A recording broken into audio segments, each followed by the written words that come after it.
আজকে দেখায় আপনাদের আমার গাছের বেগুন। এই প্রথম বেগুন কাটবো। একা একা তো ক্যামেরাও ধরেছি, বেগুনও কাটি।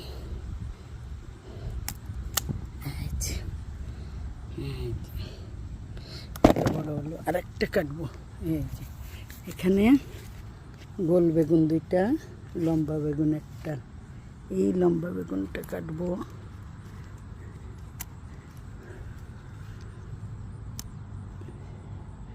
এই যে বাবা কাটা আছে, এই দেখেন কাটা ফুটে গেছে। আবার এই পাশে কতগুলো হয়েছে দেখেন, একটা একটা। এগুলো আবার পরে একটু বড় হলে এটাও গোল বেগুন, দুইটা গেছে গোল বেগুন হয়েছে।